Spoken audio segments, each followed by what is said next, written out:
Uy, may bata dito tumakbo. May bata dito. Huhuhu.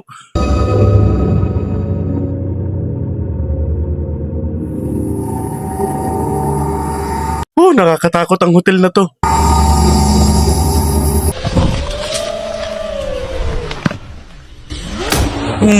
Putik. Yun ang mas nakakatakot pag tinamaan ka niyan. Durog ka talaga. Hello YouTube! Welcome back to my YouTube channel. My name is Boss Dandan. For today's video, magre-react tayo sa video ni Ghostbomb Top 5. Ang magandang mga nagnanarit ng nakakatakot na video dito sa Pilipinas. So, magaling to. No? At maintindihan natin. So wala nang maraming salita. Simulan na natin to bago simulan ng iba. Let's go!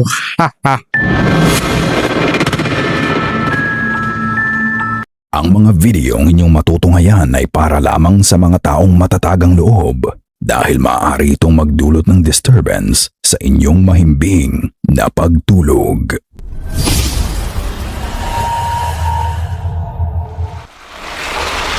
Night on a Horse. Ang pamilya ng babaeng ito ay may malawak na lupa sa Appalachia na equipped ng CCTV camera. Chine-check niya periodically ang CCTV para tignan kung may nagka-trespass ba sa lugar nila. One time, habang Grabe, ang lawak ng baan ng lupa, no? Tapos may mga CCTV. Sana all. tinitignan niya ang photos at mga motion-activated videos na na-capture ng camera, Diba, ang galing magsalita, no? she found something really strange. So we have about 200 acres in the Appalachian Ano, 200 hectares? Grabe. Mountains. We're not there full time, so periodically I check the cameras just to see what's there. And what the fuck is that? Usually, ang CCTV nila ay kumukuha ng litrato kada minuto kapag wala Klaro naman, no, na may usa. Pero yung kakaiba na itong nadedetect na movements. At kapag meron naman, kusa na itong kumukuha ng video. Is a deer in the same spot. Oh. And if you look over there, you can see the camera caught it, and the camera was recording that deer running from over there to over here. Okay, it was going this way. Camera caught it. You can see in the bottom corner, it says motion detected, that deer. Here is where it caught a car. You can see the car at the end of the driveway. See vehicle, it caught it. It started recording, caught it. And now here is where you see it just pops up. Parang kabayo na ano. May wagang kabayo. And then it goes away. Not to mention the fact, if this wasn't Di ba? Parang kabayo, mga sinaunang kabayo. Ito may kawal, oh. an actual person on a horse, Siguro yung lupain na yan, dati, nung unang panahon, pinag-aanuhan niyang kampo ng mga ano yan, ng mga kawal. Tsaka ito yung mga sasakyan nila noon, di ba yung kabayo? Wala lang, ano ko lang, parang yun ang napapanood ko eh. riding up my driveway, even if the camera didn't detect it, it would have still caught an image every so often of it walking up the driveway. Kung kusang Pero para sa akin, maganda yan. Nakakamangha dahil nakukunan ng camera yung mga ganyang bagay-bagay. Nakakala natin hindi totoo, no? Pero totoo pala talagang nangyayari dito sa mundo natin eh. video ang CCTV nila kapag may movements. Bakit hindi nito na-detect ang lalaking nakasakay sa kabayo? Ang nakakapagtaka pa, halos nagbe-blend ang kabayo at ang sakay nito sa paligid nito. Imposible nga daw na isang imahe lang ang nakunan na litrato nito dahil kung totoong tao o hayop ito, makikita sana nila ang pagpasok nito sa gate kahit nasa litrato lang. Malamang, Pero kaso hindi, biglang lumilitaw eh. Pero ang mas nakakagulat, dati palang may sementeryo sa property nila. Kaya nag-imbestiga siya at tinanong niya ang kanilang kapitbahay kung ang ancestors nito ay dating nag-aalaga ng kabayo. At eto ang sagot nila. So in my last video, I mentioned that we found out that there was a cemetery on the property. We had mentioned it to a neighbor that we have down there, and he said, "Oh, those are my ancestors," because I guess at one point their family like pretty much owned the majority of the property down there. I had sent him a message on Facebook asking if any of his ancestors rode horses, and this was his response. Hey guys, are you aware of any of your ancestors riding horseback that live on the property? A white horse specifically? I don't know, all they had was horses at one point back then. Variant of the horse white. There's a ring camera. People kept us. Ang hirap. Di ko masyado maintindihan eh. Wala eh, Bisaya eh. No, freaking. That's a little weird. I wonder that's happening because we're digging into our family history. Ito yun oh. I just went through half of the pictures and all the horses have been dark colored except this one so far. Ito na nga ata yun. Ito parang kahawig dun sa nakuna ng video. Ito sa lalarawan na to. Dahil sa messages nila, napag-alaman ng uploader na meron nga palang puting kabayo ang ancestor ng kapitbahay nila na dating may-ari ng property. Kung titignan, may pagkakapareho nga ang mga Oo nga, di ba? litratong nakunan ng CCTV nila sa mga imaheng ipinakita ng kapitbahay nila. Ito kahawig oh. Ito para sa akin ito yung kahawig tsaka ito. Pwede rin ito. Pero kaso mas kahawig dito ito. Bahala na kayo dyan. Sige nga. And even stranger, nang puntahan nila ang property kung saan nakunan ang lalaking nakasakay sa kabayo, wala silang nakitang kahit anong bakas ng hoof print dito. Right here. Okay, right there's the camera. Ba't pumunta kayo dyan gabi? Residual energy ito ng dating activities nila na somehow nagmanifest at nakunan ng camera.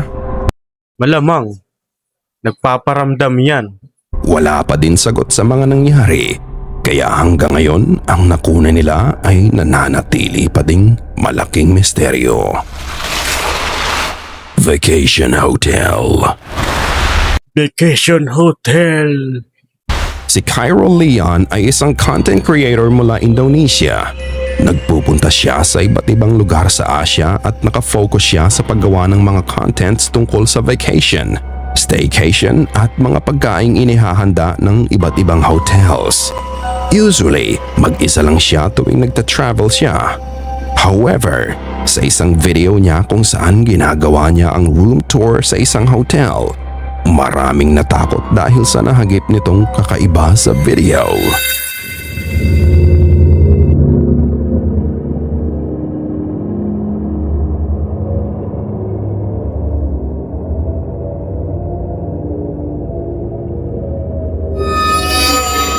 Uy, may bata dito tumakbo. May bata dito. Huhuhu.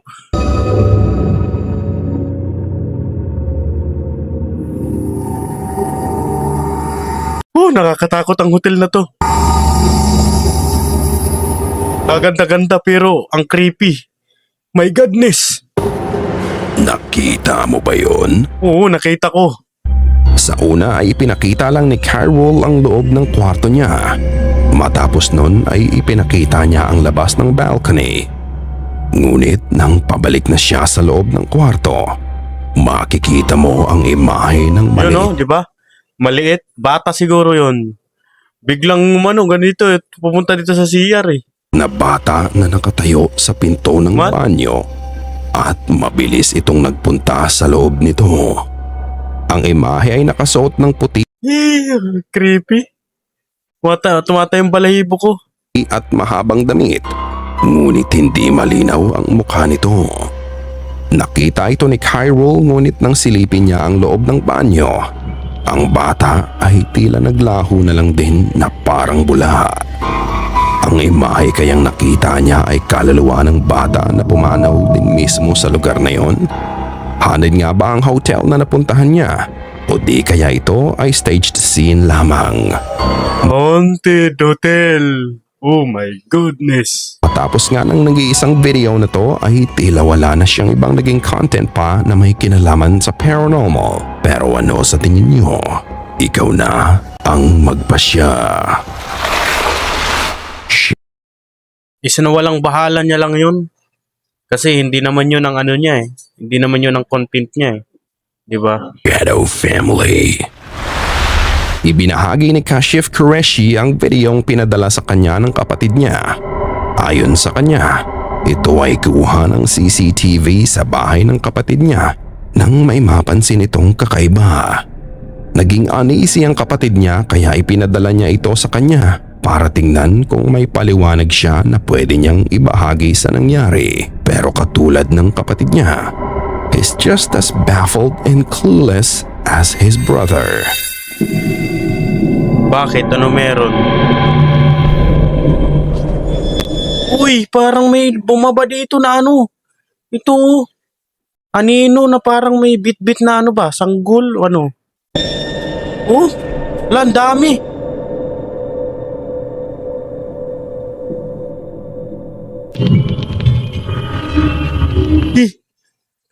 Ano yun? Di ba usok? Tumaas ang balahibo ko eh.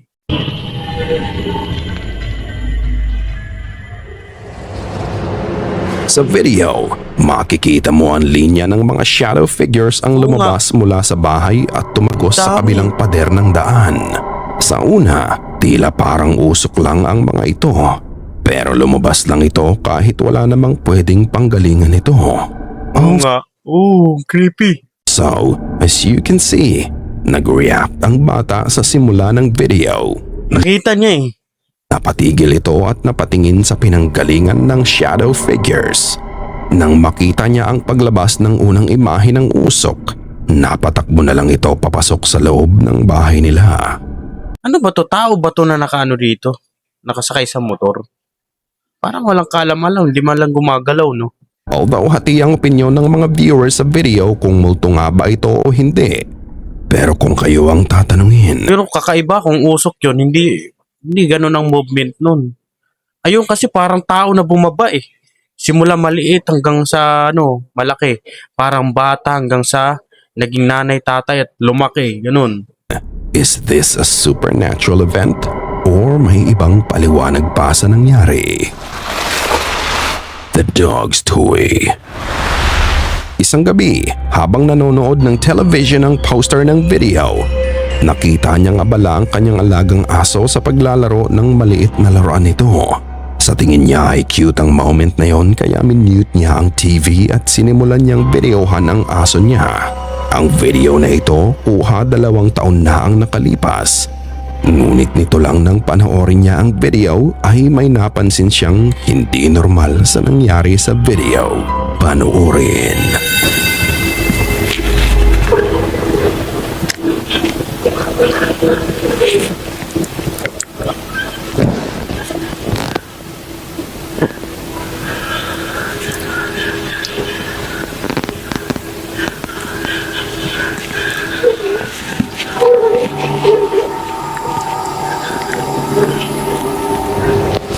Naglalaro lang ang kanyang aso at Ano yun? Ano yun? napaka-harmless ng moment na to. However, habang nilalaro ng aso ang kanyang laruan na nasa bibig niya to, Ano to? May ano dito? Ano pa to? Ahas? bigla na lang lumipad ang laruan nito pakanan. Yung laruan. Akala ko ito. Yung laruan pala lumipad. Parang may humila. As if merong humatak nitong invisible force mula sa kanya. Sa paglipad nga ng laruan ay sinubukan pang harangan ng aso ito gamit ang kanyang paa. Pero mabilis ang pangyayari. Ayon sa poster, ang strange event na ito ay isang beses lang nangyari. Pero ito ba ay gawa ng espiritong hindi nila nakikita? Naintindihan ko na. Yan kasi parang yung laruan kasi na yun, parang may nakabuka, parang ano mo yung pang-ipit dito sa buhok. Siguro naano ko nakakagat niya yon. Tapos paglagay niya pumitik. Pog ganun. Yun lang pagkakaintindi ko. O coincidence lang ang lahat ng nangyari? Ikaw na ang magpasya. Diba? Galing ko no. Bathroom faucet.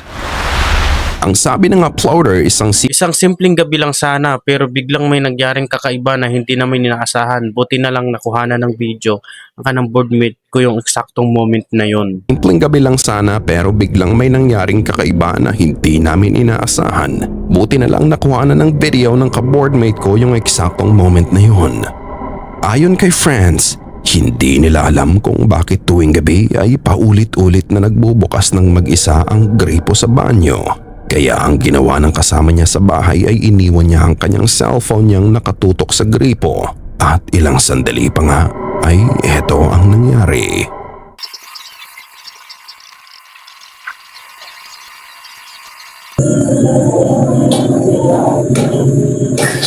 Uy, wala bang tansi yan? Baka may tali lang yan.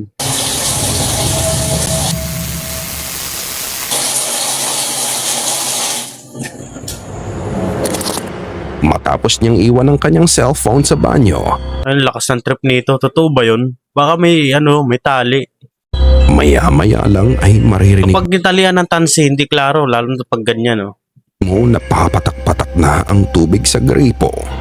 At hindi nga nagtagal. Makikita mo ang pagpihit sa hawakan ng gripo. Pero ang katakataka, wala namang tao doon nang mangyari ito. Kusa na lang itong bumukas ng mag-isa. May mga nagsasabi na malakas lang daw ang pressure ng tubig ng gripo. Pero paano mo ipapaliwanag ang pagpihit ng hawakan nito? Enough nga ba ang pressure nito para mapihit ang gripo ng gano'n na lang? O eto ay gagagawan ng kaluluwa sa apartment nila? Maari, kasi malakas yung niya, oh. Yung pressure, eh. Although wala siyang nabanggit na konteksto kung hanig nga ba ang tinutuluyan nila, pero parang may gusto silang patunayan na may kababalaghang nagaganap sa kanila. Unfortunately, wala nang follow-up si friends ukol dito. War Mamaya gawa-gawa niya lang yan. Tinalian niya ng tansi. Zone. Isang lalaki sa Russia na may handle na X415 ay nag-upload ng mga videos tungkol sa gyera at mga war-related contents.